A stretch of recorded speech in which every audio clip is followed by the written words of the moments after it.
Anugerah dan damai sejahtera dari Allah Bapa dan Tuhan Yesus Kristus menyertai kamu sekalian. Amin.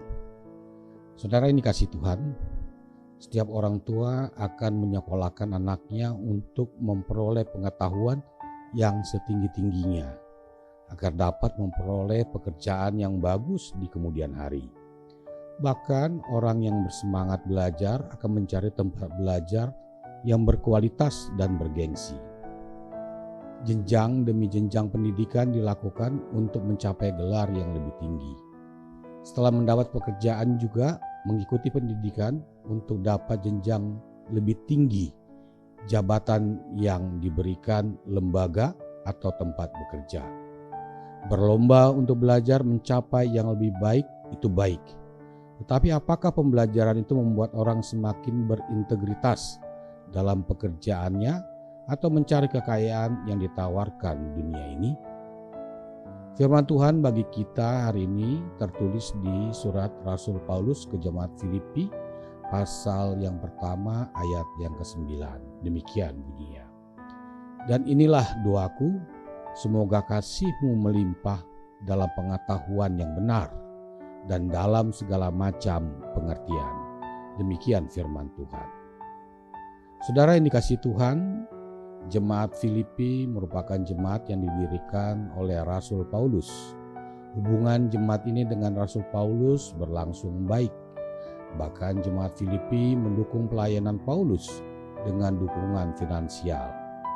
Kebanyakan anggota jemaat Filipi ini berasal dari orang-orang non-Yahudi dan juga orang-orang yang berasal dari Yahudi yang disebut dengan orang yang takut akan Tuhan. Paulus memuji iman jemaat Filipi kepada Yesus Kristus dan mengajarkan kepada mereka untuk tetap rendah hati. Oleh karenanya Paulus mendoakan mereka agar selalu tetap bertindak dan berlaku dalam kasih. Adapun kasih yang harus mereka lakukan tidak pelit tapi berkelimpahan. Tidak hanya untuk kalangan tertentu saja, tetapi juga kepada banyak orang. Pengetahuan yang dimaksud Paulus di sini adalah pengenalan mereka kepada Allah. Artinya, kasih yang mereka lakukan itu adalah kasih yang berasal dari Allah dan kebenaran Allah. Jadi, kasih bukan sekedar perasaan, tetapi juga pengetahuan dan pengertian untuk membedakan banyak hal. Kasih yang besar harus dibarengi dengan pengenalan yang benar. Kasih tanpa pengetahuan adalah penipuan perasaan, sedangkan pengetahuan tanpa kasih adalah pemupukan kesombongan.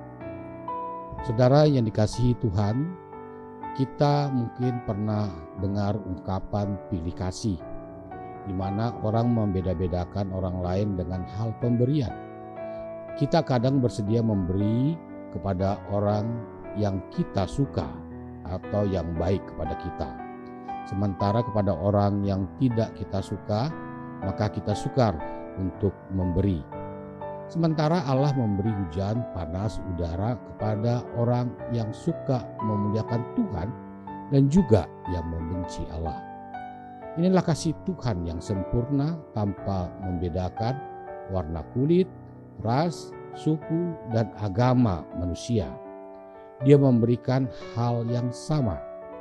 Namun pada saatnya Tuhan juga akan menghukum orang-orang yang dia anggap patut dihukum dan memberi berkat yang patut dia beri berkat.